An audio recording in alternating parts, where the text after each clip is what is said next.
Hari itu, aktivitas berjalan seperti biasanya di Pelabuhan Wijayapura Cilacap, sebuah pelabuhan khusus untuk menyeberang dari Cilacap ke Nusa Kambangan.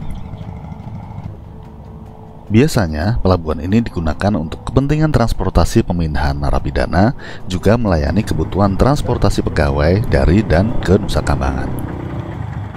Tentu saja, Anda harus seizin instansi yang berwenang untuk dapat berada di sini, karena Nusa Kambangan memang pulau khusus yang dikelola oleh Kementerian Hukum dan Hak Asasi Manusia untuk mengoperasikan sejumlah penjara di sana. Nusa Kambangan adalah salah satu pulau terluar Indonesia dengan luas kira-kira 120 km persegi, dibatasi dengan Segara Anakan serta kota Cilacap di sebelah utara, serta Samudra Hindia di sebelah selatan. Dari Pelabuhan Wijayapura, ada dua cara untuk menyeberang ke Nusa Kambangan, dengan menggunakan feri sesuai jadwal yang telah ditentukan, atau menggunakan perahu compreng yang dioperasikan oleh nelayan setempat.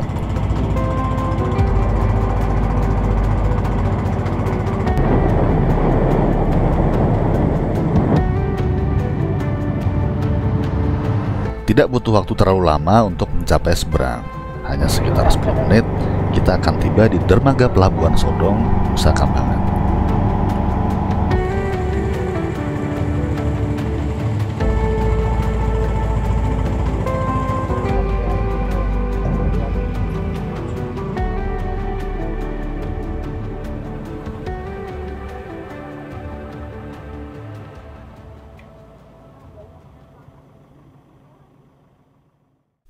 Nusa Kambangan memang bukan pulau biasa. Jauh sebelum era modern, pulau ini kental dengan nuansa mistis ketika dijadikan sebagai tempat untuk melakukan ritual oleh kerabat dinasti Kesultanan Mataram. Barulah pada masa kolonial, pulau ini memulai reputasinya yang tidak kalah angker, yaitu sebagai pulau penjara bagi para tahanan kelas berat, sekaligus sebagai pulau kematian, karena juga digunakan sebagai tempat pelaksanaan hukuman mati. Awalnya, pulau ini digunakan sebagai tempat penampungan tahanan Belanda untuk dipekerjakan di perkebunan karet. Dari sinilah kebijakan pemerintah kolonial berkembang sehingga Nusa Kambangan dipilih sebagai tempat pelaksanaan pidana karena memiliki tanah yang subur sehingga cocok untuk sarana keterampilan agraris. Ditambah lagi, terjamin dari sisi keamanan karena secara geografis, pulau ini dikelilingi oleh benteng alam berupa laut dan terisolasi dari masyarakat umum. Hingga selanjutnya, pemerintah kolonial membangun sejumlah penjara di Nusa Kambangan, diantaranya Permisan, Karanganyar, Nirbaya, Batu, Karangtengah, Gliger, Besi, dan Demus Buntu. Baru kemudian setelah Indonesia merdeka, dibangun lagi sebuah penjara di Kembang Kuning. Sekedar meluruskan, di pulau ini tidak ada penjara yang bernama Penjara Nusa Kambangan, seperti yang disangka oleh sebagian orang.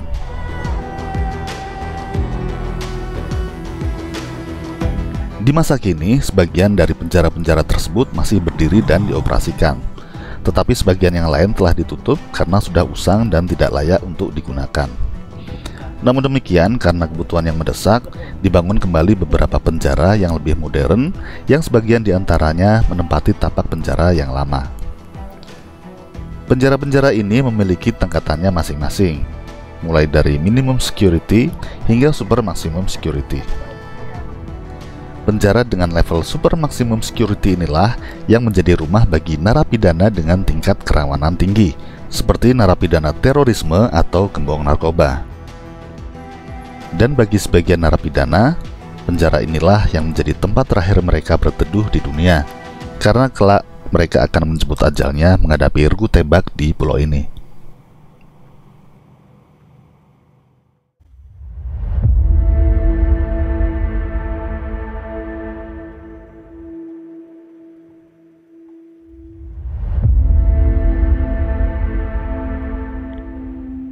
Siang itu cuaca cukup cerah di Wismasari.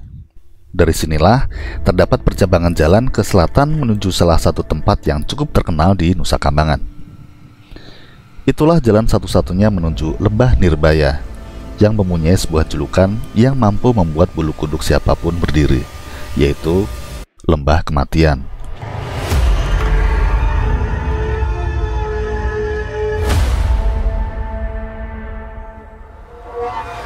Jalan yang kami lalui sempit dan mendaki, dan di kanan kirinya langsung berbatasan dengan semak belukar dan pepohonan. Tidak butuh waktu lama untuk mencapai Nirbaya, hanya sekitar 10 menit perjalanan dengan menggunakan mobil.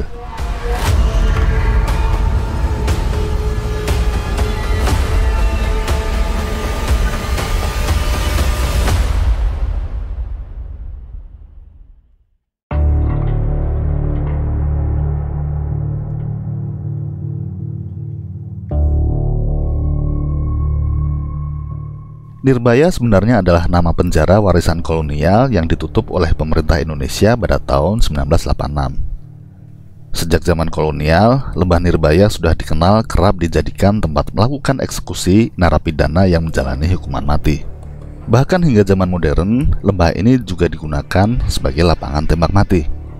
Sebut saja nama-nama trio bom Bali yaitu Amrozi, Imam Samudra, dan Ali Gufron yang kehilangan nyawanya di tiang-tiang pancang yang ditancapkan di lembah ini pada 2008. Sebenarnya ada beberapa lokasi eksekusi mati di Nusa Kambangan, tetapi lembah Nirbaya lah yang paling terkenal dan paling sering digunakan. Mungkin karena lokasinya yang cukup terpencil dan agak jauh di pedalaman. Tak heran, menurut urban legend yang berkembang di sini, konon kerap terjadi hal-hal misterius di tempat ini.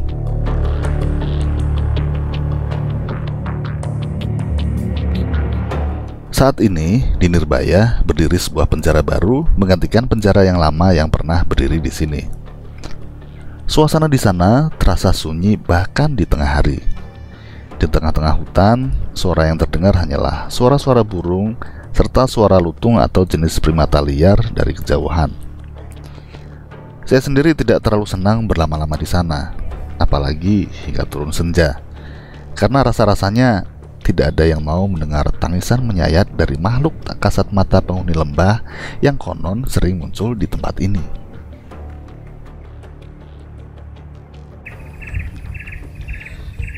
Ya, di belakang saya ini adalah kawasan lembah Nirbaya yang selama ini dikenal sebagai tempat mengeksekusi mati narapidana yang menjalani hukuman mati. Salah satu yang populer adalah Amrozi yang juga dieksekusi di kawasan ini. Saya nggak tahu tepatnya di mana, tapi inilah lembah Nirbaya.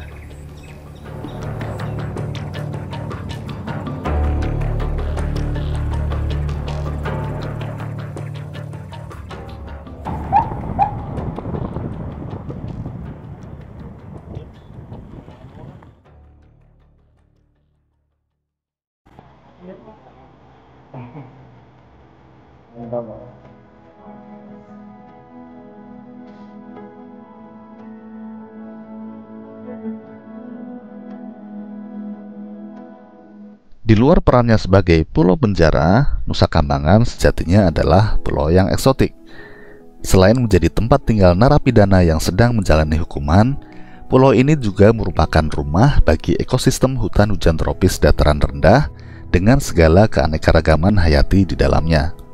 Paling tidak, ada lebih dari 71 spesies burung yang berbeda, 14 spesies reptil, dan berbagai spesies mamalia ditemukan di pulau ini, termasuk macan tutul Jawa, babi hutan, dan ular kobra yang dilindungi dalam status cagar alam sesuai dengan Ordonansi Stadsblad dari Gubernur Jenderal Hindia Belanda tahun 1937 bersama-sama dengan Stadsblad penunjukan Nusa Kambangan sebagai tempat pelaksanaan hukuman.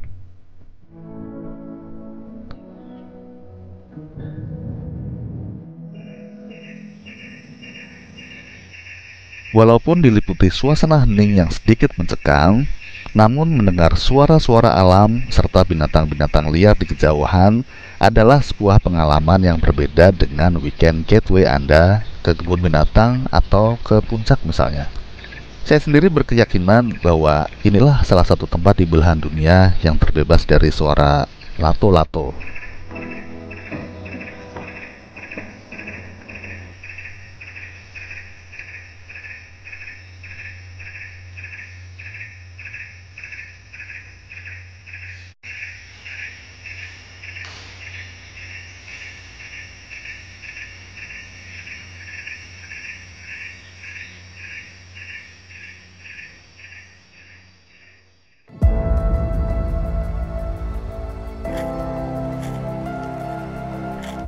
Sebenarnya masih ada beberapa spot menarik di Nusa Kambangan yang belum sempat saya kunjungi, seperti Benteng Klingker, Benteng Karangbolong, dan Menara Suar Cimiring, serta beberapa pantai di sekitarnya yang terletak di sisi timur pulau ini.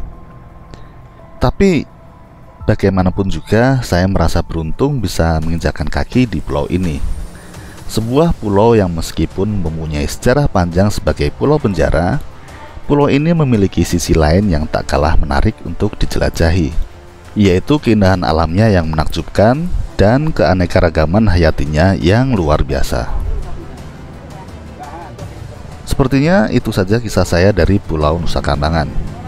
Anda juga punya pengalaman menarik di pulau ini? Silahkan tinggalkan komentar di bawah. Boleh like dan subscribe bila Anda rasa cerita saya ini bermanfaat. Saya Anjas, sampai jumpa pada video selanjutnya. Wassalam.